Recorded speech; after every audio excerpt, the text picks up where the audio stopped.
Como sabemos, en el modelo de oferta y demanda agregada, la demanda agregada está compuesta por una serie de comportamientos: el consumo privado, la inversión privada, el gasto público y las exportaciones netas, que es la forma en la cual se describe la diferencia o las relaciones, el comportamiento de las exportaciones, es decir, las ventas al exterior, y las importaciones, que son las compras del exterior. Tanto unas como otras, en este modelo, se las suele condicionar, asociar a tres relaciones, a tres variables económicas que influyen sobre su desarrollo, sobre su crecimiento o decrecimiento, sobre su estancamiento o no. Empecemos con las exportaciones.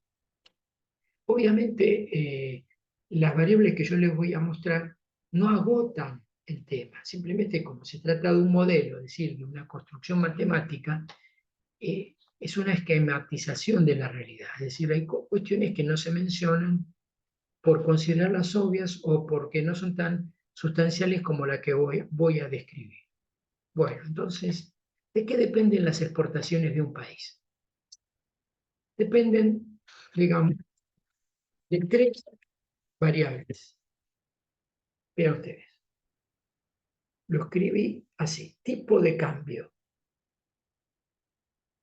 los precios relativos, donde el signo que acompaña a la P que está en el numerador indica que son los precios del exterior, y la P de abajo son los precios del país. Ahora lo explico cada uno. Y la renta del exterior. ¿Qué quiere decir esto? Las exportaciones son función de lo que le pasa al tipo de cambio, a los precios relativos y a la renta externa. Veamos cada uno cómo se comporta. ¿Y por qué le pongo signo más, signo más, signo más? ¿Qué es el tipo de cambio? Es el precio de la divisa en la moneda local. Por, por, por ejemplo, un dólar, 400 pesos. Ese es el tipo de cambio nominal, con todas las variantes que conocemos que hay de tipos de cambio legales, financieros, etc. Pero cualquiera de ellos se leen en nuestro país de esa manera. Primero se coloca la divisa, el dólar, el yen, el yuan, los reales brasileños, el peso chileno, qué sé yo, y se expresa en el segundo miembro a cuántos pesos equivale. Tipo de cambio. Entonces decimos que cuando el tipo de cambio aumenta, es decir, en este caso, para simplificarnos, cuando el dólar se encarece, es decir, cuando hay una depreciación o devaluación, dos expresiones que son distintas, después vamos a entender por qué, de la moneda local, las exportaciones se verían favorecidas. Si esto es así o no, es harina de otro costal, sobre todo en un país como la Argentina, cuyas exportaciones son en gran alto porcentaje bienes primarios, eh, casi sin elaboración o con poca elaboración, con poco valor agregado, cuyo precio no lo determina la Argentina, salvo el caso de la soja, que influye, o algún derivado de la soja, el aceite de soja. La Argentina es un país precio aceptante, es decir, los precios los fija el mercado mundial, o los países demandantes de estos bienes, o los mercados demandantes de estos bienes. Pero, en principio, podemos decir que para cualquier país, si el tipo de cambio aumenta, es decir, en este caso, si la divisa se encarece, las exportaciones se ven favorecidas. Por eso el signo más.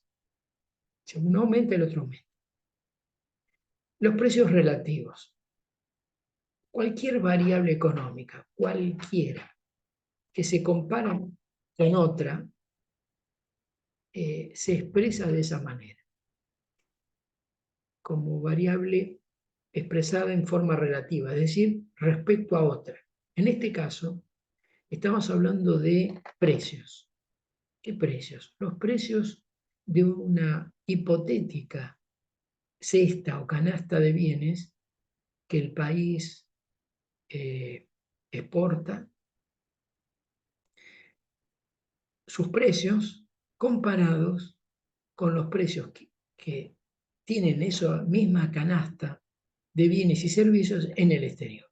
En realidad la comparación es de este tipo: los precios en el exterior respecto a los precios en el país. Si los precios en el exterior se encarecen respecto a los precios locales, producto de cualquier combinación matemática que podamos pensar, ¿no? Se abaratan los precios locales, se encarecen los del exterior y estos permanecen constantes, lo que fuere. Si este cociente aumenta, se hacen más competitivas las exportaciones y por lo tanto, si este cociente aumenta, aumenta X, por eso el signo positivo. Y la renta del exterior es más fácil de entender, ¿sí?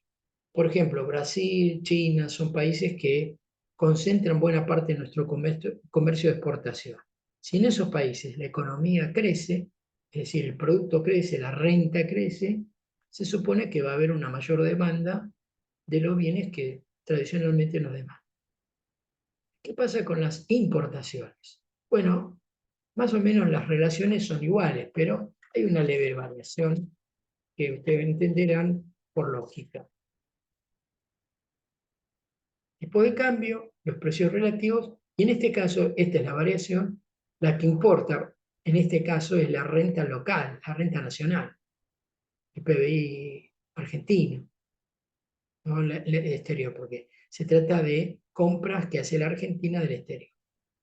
Vean cómo puse los signos. Si el tipo de cambio, si hay una devaluación o una depreciación, son más caros los bienes del exterior, hay más dificultades para importar, por eso el signo menos. Si los precios del exterior se encarecen respecto a los precios locales, lo mismo, es más difícil importar.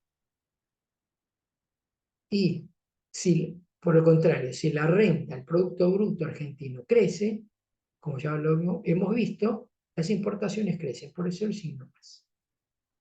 Esta es una cuestión que nos completa el análisis de alguna manera. Faltan muchas cosas, pero lo central de las variables que componen la demanda agregada, o la demanda efectiva, como la llamaba Keynes. Ahora, todos los países tienen estados, y los estados actúan sobre la economía, y actúan con las denominadas políticas monetarias, políticas fiscales y política de precios o política cambiaria. De esas tres políticas vamos a hablar para completar este cuadro. En el camino, casi subrepticiamente, estaremos saliendo del modelo keynesiano con el cual empezamos e ingresando al modelo de la síntesis neoclásica. Cuando pueda percibir en la explicación que estoy haciendo ese paso, se lo voy a desarrollar, a puntualizar. Bueno, empecemos por la política monetaria. Es decir, ¿qué quiere decir política monetaria o fiscal o cambiaria? Es la acción del Estado sobre la economía. A eso se llama políticas públicas. Cuando hablamos de política monetaria, estamos refiriéndonos a la acción de la autoridad monetaria de un país. En el caso de la Argentina, la autoridad monetaria es el Banco Central de la República Argentina, una institución del Estado, independiente formalmente respecto a los otros tres poderes del Estado, que fue creado en el año 1935, así que hay mucha experiencia, digamos, en Argentina, en una década muy interesante, es decir, interesante para los que vivieron en aquellos tiempos no tuvo nada, pero interesante desde el punto de vista del análisis porque se trataba de gobiernos de corte liberal, reaccionario, liberal conservador, represivos y de concepciones neoclásicas, que sin embargo tomaron una decisión que va a contramano de ese tipo de concepción. Ustedes están percibiendo que existe en la sociedad argentina un personaje, lo voy a mencionar directamente, Milei, que habla de detonar el Banco Central. Eh, es decir, en la concepción de los intelectuales que constituyeron la escuela de pensamiento en la cual él dice que se basa, aunque no queda claro que entienda algo de esa escuela, que es la escuela austríaca, eh, había un rechazo a la existencia de bancos centrales. Se creía que los mercados monetarios, financieros, se tenían que manejar con los bancos privados, manejándose libremente con el respaldo que daba la tenencia de oro, que es el dinero por excelencia, como reserva de valor, etc. Así que, a pesar de esa concepción ideológica que tenían los creadores del Banco Central, son los abuelos de los,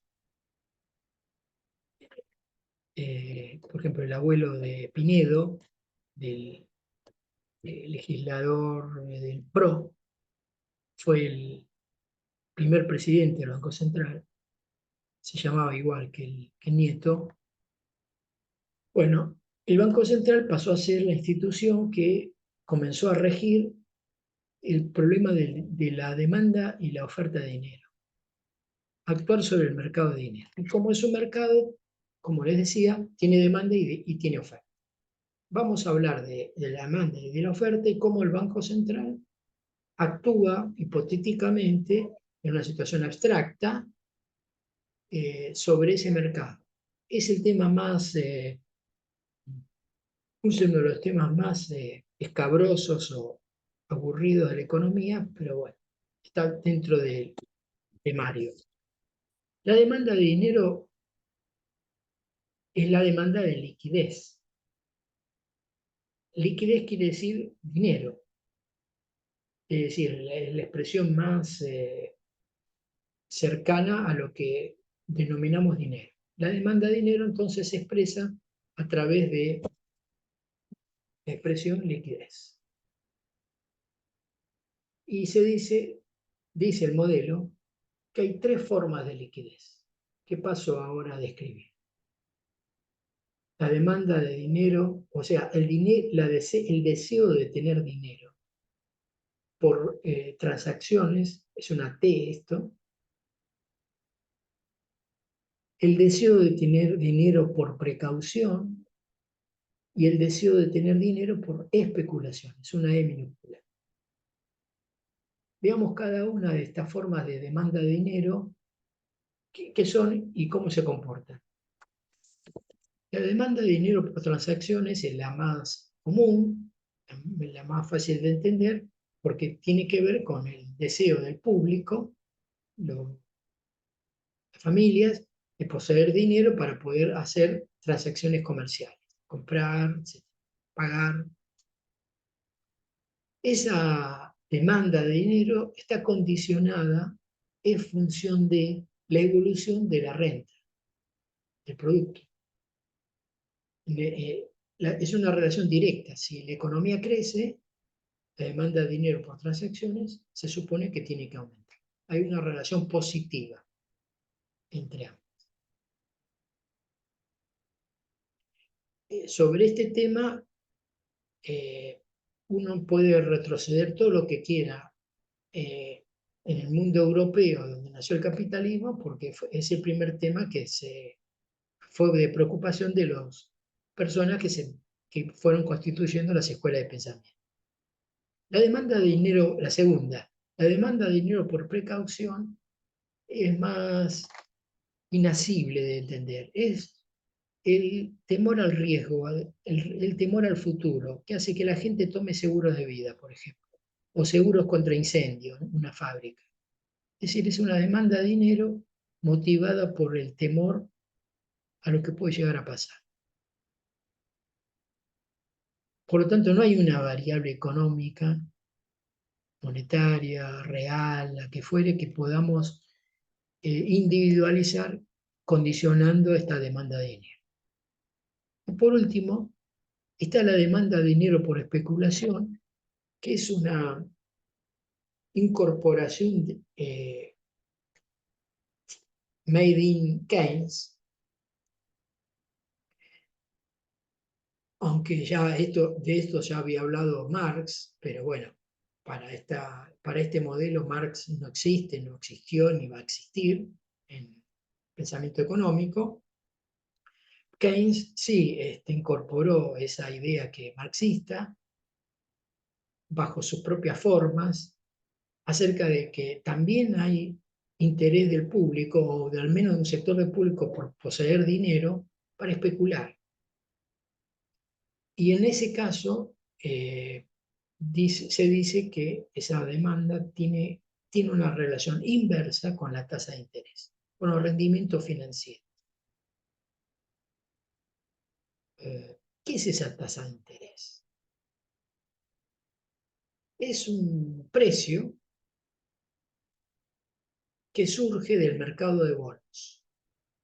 ¿Qué son los bonos? Son los papeles, los títulos que emite el Estado nacional o las provincias, o los estados provinciales, si ustedes quieren, para financiar su actividad.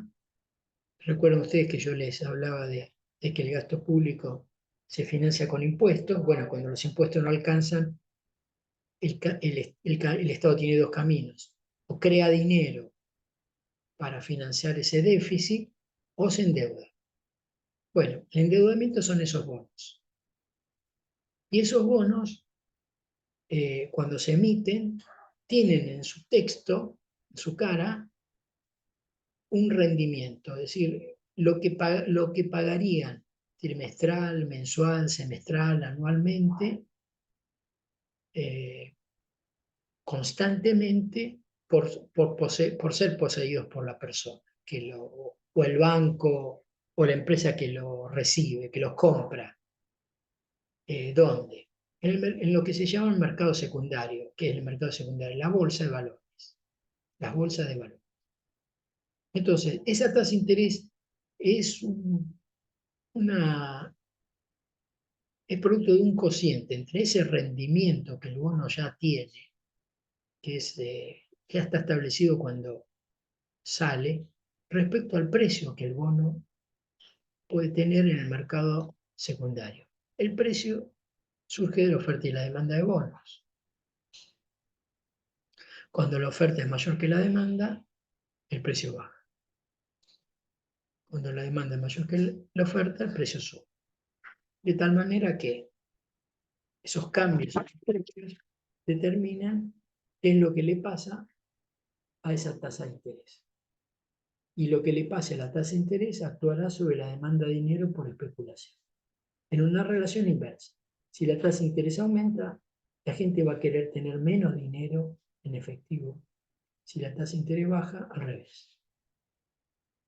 Así que en este cociente, el numerador es constante y el denominador depende de la oferta o demanda de bienes de capital.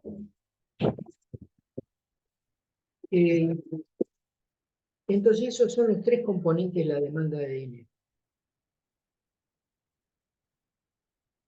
¿Qué puede hacer ahí la autoridad monetaria? Eh, la única, las dos cuestiones que podrían hacer la autoridad monetaria tiene que ver con intervenir en el mercado de bonos, emitiendo títulos, comprándolos a los particulares o ofreciéndolos para actuar sobre ese aspecto de la demanda de dinero, y ya lo demás depende de la evolución de la economía, donde el Banco Central tampoco es el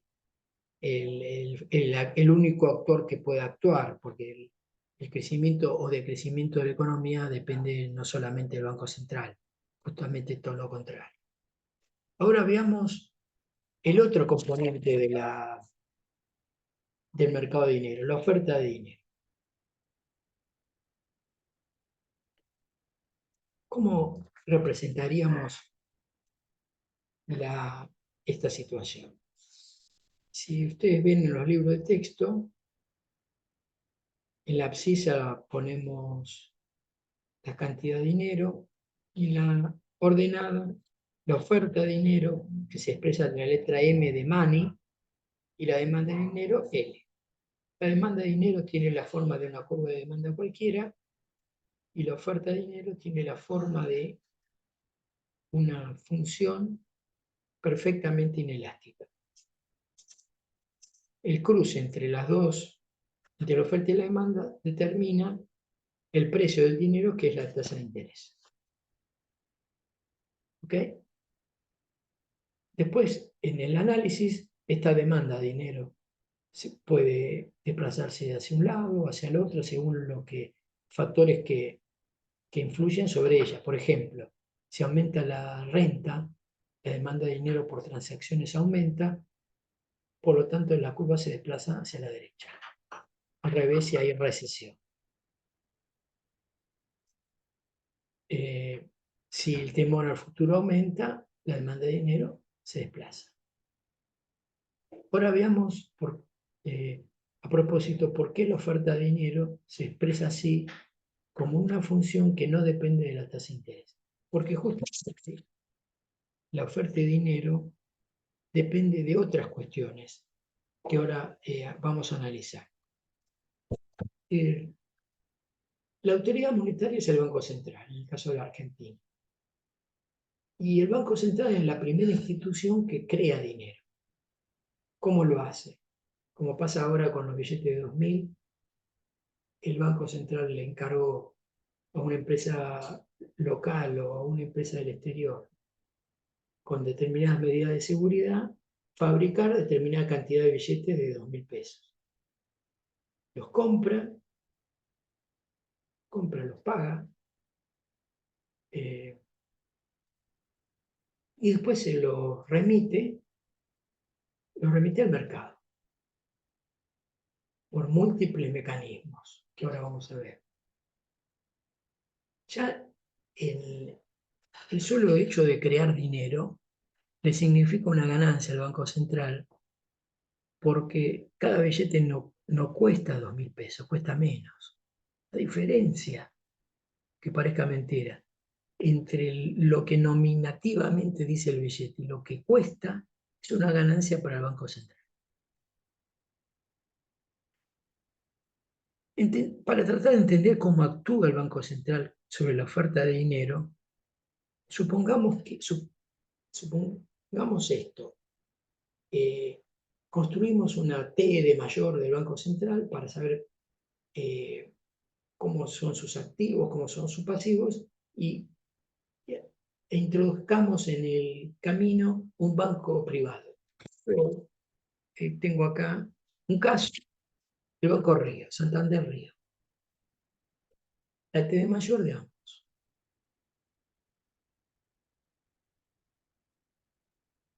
Lentamente se los voy a explicar. El Banco Central crea dinero, es decir, crea oferta monetaria, M. ¿Cómo lo crea? Lo emite, lo lanza al mercado. Y el mercado recibe ese dinero, las cuentas corrientes, las cajas de ahorro, etc.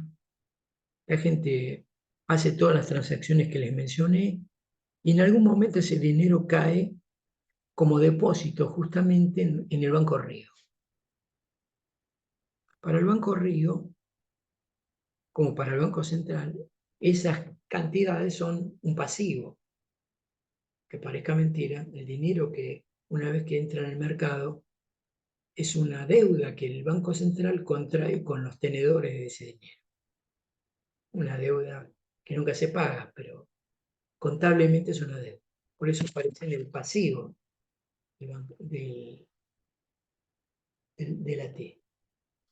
Y el banco comercial, cuando recibe un depósito en el río, para él es un pasivo, porque es un compromiso que puede depositar. Y a cambio de eso le ofrece una tasa de interés. Esa tasa de interés que le ofrece se llama tasa de interés pasivo. Por eso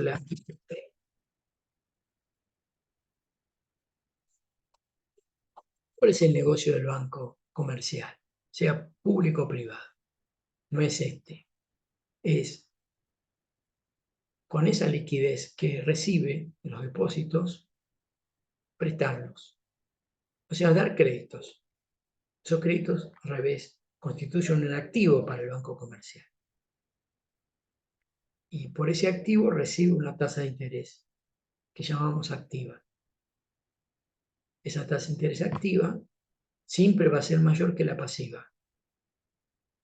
No puede ser de otra manera. Así que el banco comercial, para decirlo de una manera brusca, siempre gana, nunca pierde. Cuando el banco comercial presta, está creando dinero. Es decir, que si el Banco Central creó 100 pesos de dinero, de oferta monetaria, ese dinero circuló por la economía. Y termina, supongamos que hay un solo banco, además del Banco Central, el Banco Río, como depósito por 100.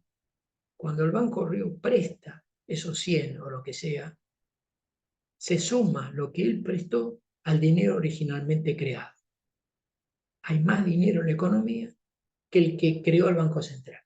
A tal punto el tema es así, que en realidad no es el Banco Central el principal creador de dinero, sino los bancos comerciales, porque el dinero, como ustedes ya saben, sigue circulando, vuelve a ser depositado, se vuelve a prestar y así sucesivamente. Así que ahí tienen la respuesta a una pregunta de parcial. ¿Son los bancos comerciales? ¿Crean los bancos comerciales dinero o solo el Banco Central? El Banco Central tiene una herramienta para condicionar los créditos que los bancos comerciales, que el Banco Río da, que se denomina de distintas maneras. Tasa de efectivo mínimo, encaje bancario, coeficiente legal de caja. Tasa de efectivo mínimo, encaje bancario. Es esta E, ¿bien? Que constituye una retención que hace el Banco Central sobre el dinero que puede prestar el banco comercial, de tal manera que le impone al banco comercial que un porcentaje de ese dinero que presta, perdón, que un porcentaje de ese dinero que tiene no se pueda prestar, sino que tenga que ser depositado contable y físicamente en el Banco Central. Así que el dinero que se creó más el efectivo mínimo constituyen lo que se conoce con el nombre de la base monetaria de la economía. La oferta monetaria es el efectivo, es la base monetaria de la economía. Es todo el dinero que anda circulando o que está en posesión del Banco Central. Es un pasivo porque este es dinero, este efectivo, es dinero que el banco comercial le debe a sus ahorristas. Así que también es un pasivo del banco comercial con el banco central con el banco comercial, y así sucesivamente. Entre la oferta de dinero y la base monetaria hay una relación. Al igual que en el caso de la inversión privada, esa relación se la denomina K. Es el multiplicador de la base monetaria.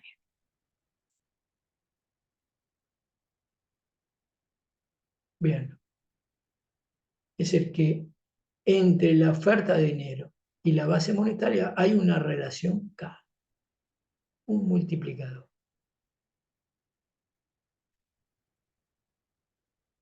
esa oferta de dinero tiene distintas formas. A esas formas se las denomina numéricamente en todos los países. Básicamente vamos a trabajar, vamos a pensar en tres variantes. Es decir, en una clasificación donde la oferta monetaria se divide en tres: M1, M2, M3. M1, M2, M3. ¿Qué es M1? Son los billetes y monedas que circulan por la economía. Es ese dinero que circula producto de que el Banco Central creó dinero, que los bancos prestaron, más los depósitos en cuenta corriente, los depósitos a la vista. Es decir, es la parte más líquida de la oferta monetaria. Directamente dinero o cuentas corrientes, que son casi lo mismo que el dinero. A eso se lo llama M1. M2 es todo lo anterior, M1, más las cajas de ahorro. Y M3 es todo lo anterior, más los plazos fijos. Así que de M1 a M3, lo que está pasando, lo que se visualiza, es que el grado de liquidez, es decir, de posibilidad de convertir esas sumas en dinero, se dificulta. Es menos líquido el M3 que el M2 y es menos líquido el M2 que el M1.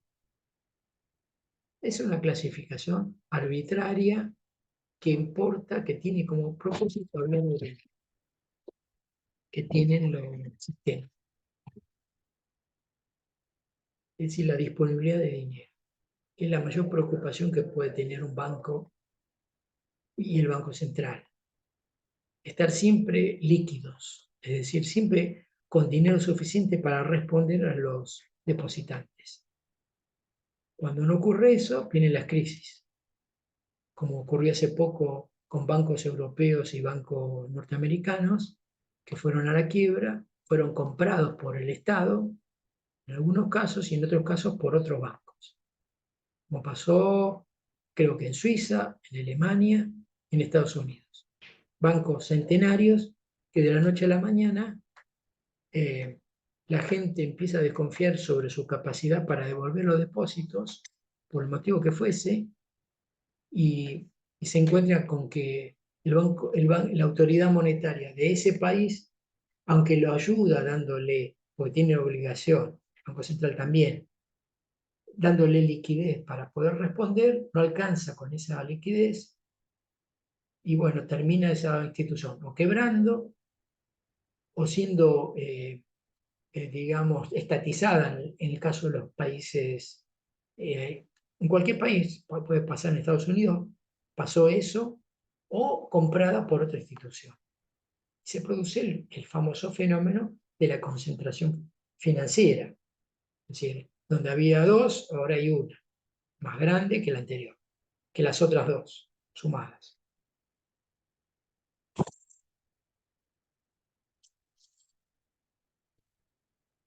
Entonces, aquí hemos visto a modo de síntesis que el Banco Central tiene un instrumento muy poderoso para actuar sobre la cantidad de dinero, sobre la oferta de dinero, que es el encaje bancario.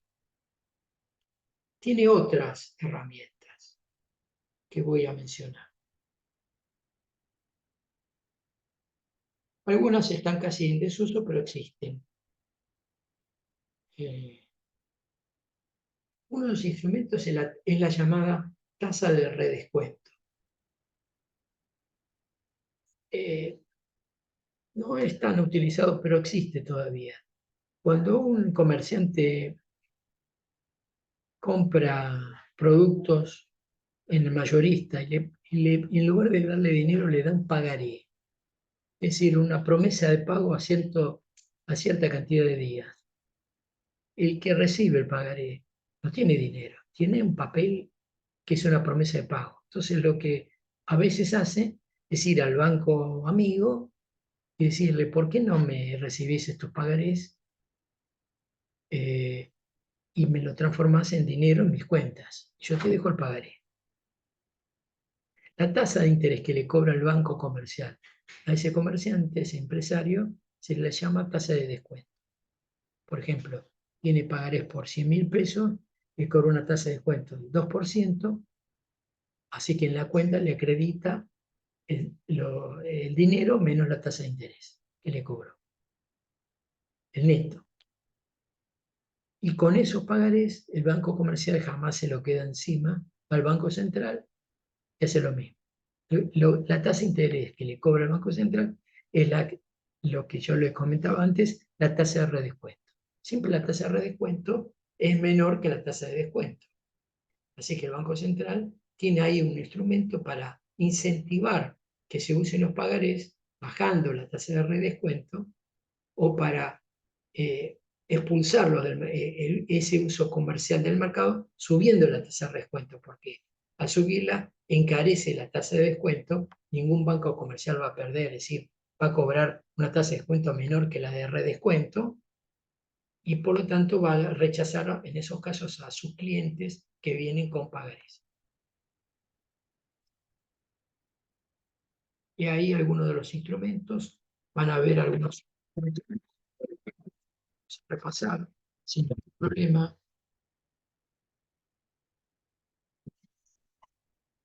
Digamos que en los momentos actuales, en la economía mundial y en la Argentina en particular, la, eh, está claro que se nota más, pero es un fenómeno histórico, que los bancos centrales, las autoridades monetarias tienen instrumentos para actuar sobre la cantidad de dinero que circula, pero están limitados. Por eso la literatura que abona este modelo habla de factores autónomos de creación o absorción, que es lo contrario, de oferta monetaria o de la base monetaria. Creación o absorción. ¿Cuáles son esos factores? ¿Y por qué se los llama autónomos? Bueno, porque no pueden ser manipulados por el Banco Central, solo los puede convalidar. Y son de dos tipos. Son los que surgen del comercio exterior o del sector externo de la economía, o sea, la relación con otros países, y son los que surgen, es lo que surge del sector fiscal de la economía. Vamos por partes, como diría Jack. ¿Cuál es cómo actúa el sector externo? Si la Argentina exporta, recibe divisas. Esas divisas entran al sistema financiero, se transforman en pesos.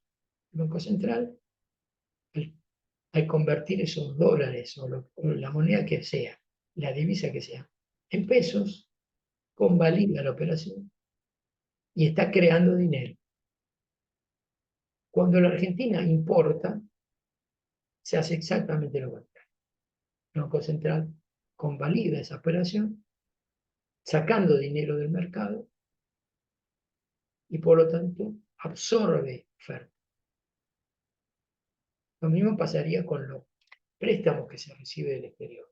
Los préstamos del FMI para el Estado argentino, para una provincia argentina, o el préstamo de un banco privado internacional a una empresa argentina importante, como los que hay, qué sé yo, se le prestan a Arcor, a la Serenísima.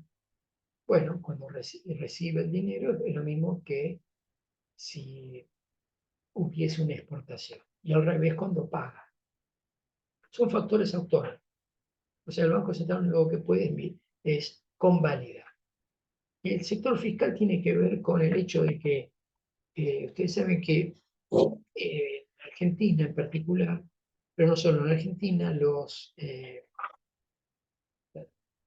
impuestos como el IVA y ganancias los recaudan el Estado Nacional, pero después tiene la obligación de repartir una parte de eso, de esa recaudación entre los estados provinciales.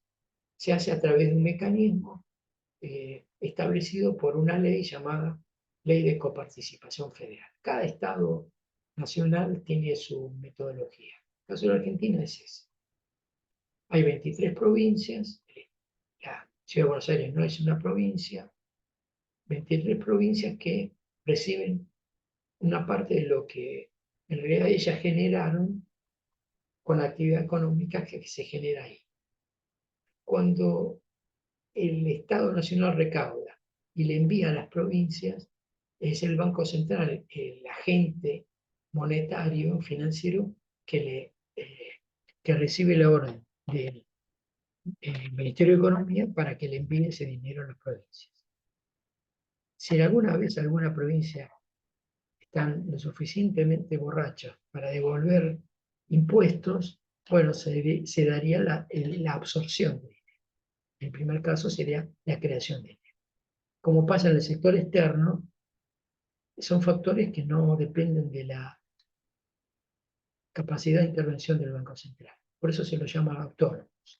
El Banco Central sí puede hacer otras cosas, como por ejemplo tomar medidas de tipo, todas estas son medidas de tipo cuantitativas, es decir, acciones que actúan sobre la cantidad de dinero, pero puede tomar medidas de orden cualitativo que no son menos importantes, que tienen que ver con la creación de confianza en el público acerca de la liquidez y la capacidad de respuesta del sistema financiero.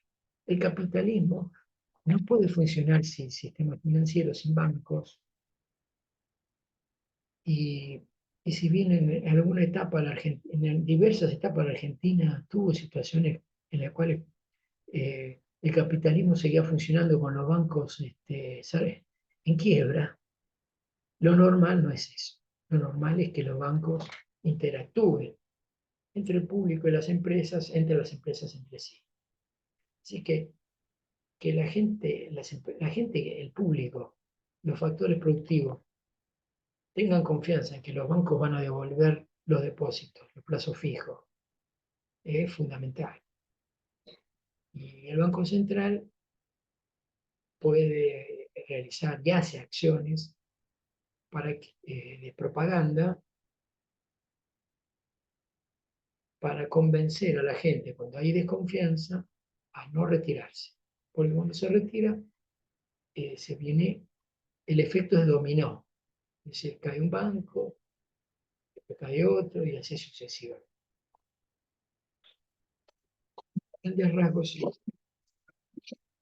el tema de la política monetaria.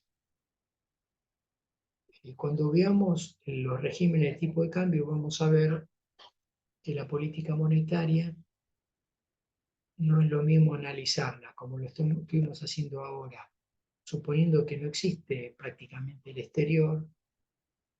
No es lo mismo considerar que existe un tipo de cambio, un régimen de tipo de cambio de un tipo o un régimen de tipo de cambio de otro tipo.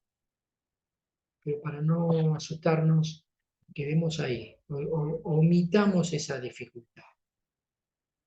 Y digamos, al pasar, que eh, por supuesto las políticas monetarias, entonces, son de dos tipos, expansivas y eh, restrictivas. Expansivas cuando la autoridad monetaria usa esos instrumentos que le mencioné para que haya más dinero en la economía. Y lo contrario, cuando usa esos instrumentos para retirar dinero de la economía. Yo les mencioné algunos, hay más que van a ver en la literatura. Lo que hemos visto hasta ahora sobre política monetaria, ahora sí nos permite eh, responder al tema que analiza el modelo en cualquiera de los libros de texto que ustedes tienen, que es explicar cómo se construye, por qué la función de demanda agregada tiene la forma de una función de demanda dependiente negativa. el análisis es un poquito complejo. Nadie se muere por esto. La idea es esta. Eh, la demanda de liquidez, la demanda de dinero, eh, importa más allá de si hay aumentos o no de los precios. La gente necesita dinero. La oferta de dinero sí se analiza respecto a la evolución de los precios. Por eso, cuando hablamos de oferta monetaria, hablamos de oferta monetaria nominal, que es el dinero en sí mismo, y la real, que es el dinero ponderado por el índice de precios, un índice de precios que se elija, oferta monetaria real. Entonces, cuando la oferta monetaria real,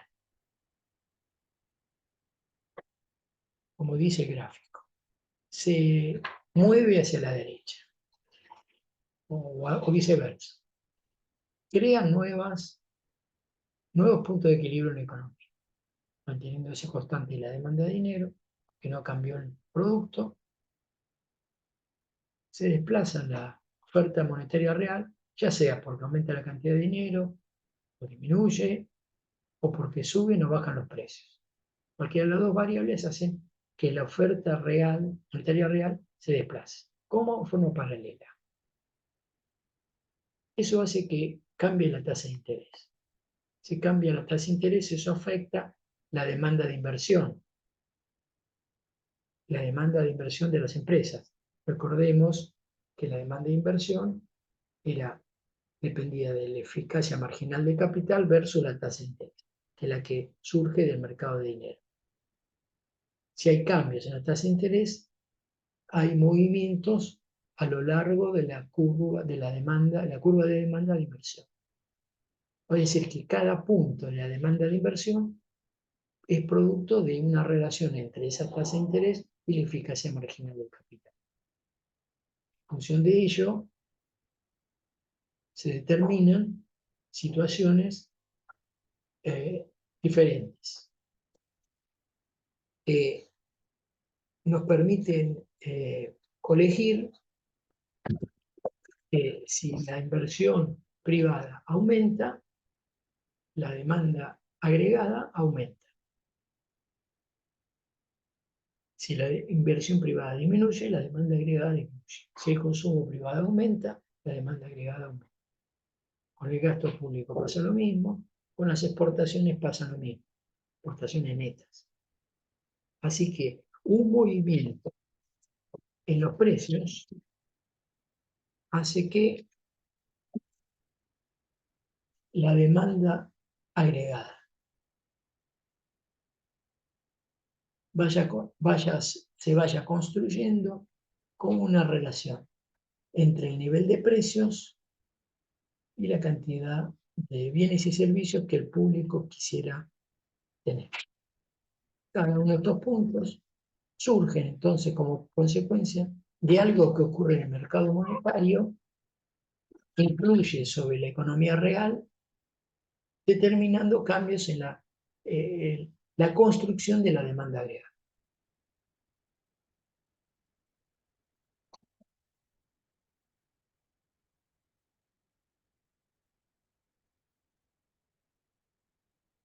De molesto que soy, veamos un poco de política fiscal para terminar hoy. La política fiscal, habíamos dicho que tiene que ver con los impuestos, el gasto público, esencialmente, o la inversión pública. Cuando el modelo analiza el efecto que puede tener la política fiscal, o sea, la política del Estado, gastando más o menos, recaudando más o menos, siempre parte de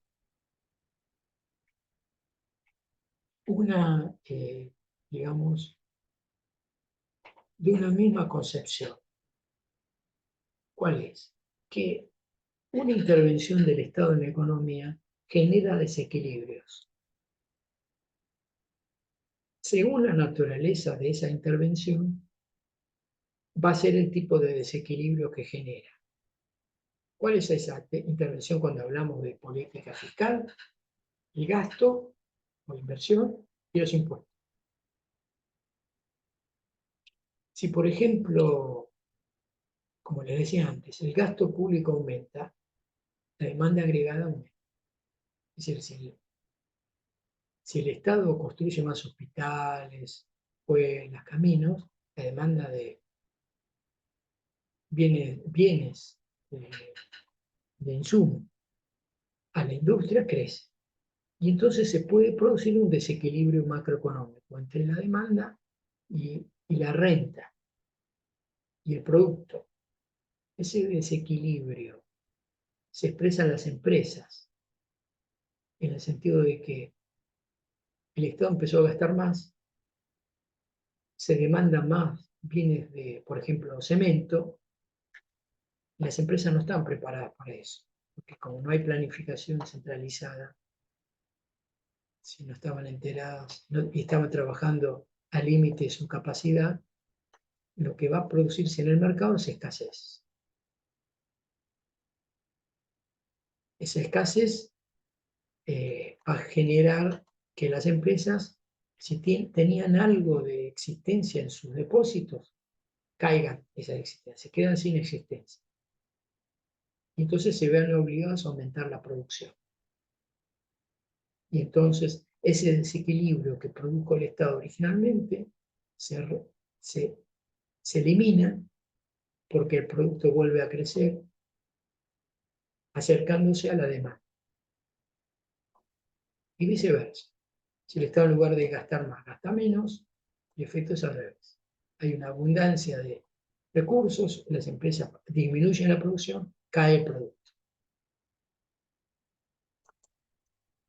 El modelo cuando ya a esta altura rompiendo con el pensamiento keynesiano, para terminar hoy, dice que cuando el Estado gasta más, a diferencia de lo que pensaba Keynes, cuando el Estado gasta más o invierte más, le está quitando recursos a las empresas privadas. Es decir, las desplaza del, del proceso económico. Ese efecto de desplazamiento se expresa a través de una expresión idiomática que no debe ser leída en forma textual, llamada así, crowding out. Crowd es aullar, gritar. Si uno quisiera textual, interpretar textual, lo cual es incorrecto, es aullar afuera. No, no. Lo que quiere decir crowding out es el efecto desplazamiento. ¿Quién desplaza a quién? El Estado, aumentando el gasto público, desplaza al sector privado. Decir esto, después de haber analizado Keynes, quiere decir que estamos en otra, entró por la ventana en el modelo otra concepción, la que se opone a al aumento del gasto público cuando hay problemas de baja del empleo, etc. Y cuando el Estado hace lo contrario, es decir, se retira, gasta menos, el efecto se expresa directamente. Crowding. Es decir, se incentiva la actividad privada. Es así como se divide ideológicamente el mundo económico, lo de los economistas, en buena medida, respecto al Estado. El Estado siempre interviene. Eh, Cuando en el lenguaje político, un dirigente, un partido político, lo que sea, en cualquier país del mundo, dice que el Estado está pidiendo que el Estado no intervenga, en realidad está pidiendo que intervenga, pero de una determinada manera. Pero el Estado siempre interviene. Por ejemplo, bajando el gasto. El Ayer veía en televisión, en un programa de televisión, un cuadro, un gráfico que mostraba cómo cayó el gasto público en Argentina en el último año, en términos reales, no en términos nominales. ¿Por qué? Bueno, porque el aumento de precios de la economía fue mayor que el gasto, cumpliendo con una de las exigencias que ustedes saben por parte de quienes, con las consecuencias que ello implica. El Fondo Monetario Internacional tiene esa concepción que les acabo de decir. Cuando el Estado gasta, lo hace a costa del sector privado. Y yo quería llegar a esto. Y después de esto vienen cosas más complejas, porque vamos a entrar en el terreno de la política cambiaria, y ahí se nos complejiza porque en la historia de la Argentina y del mundo ha habido distintos regímenes tipo de cambio. La Argentina lo ha vivido en los últimos 40 años, y bueno, de eso vamos a hablar la semana que viene, un día de esos. Pero vamos a abrir el debate y terminamos con esta reunión de hoy.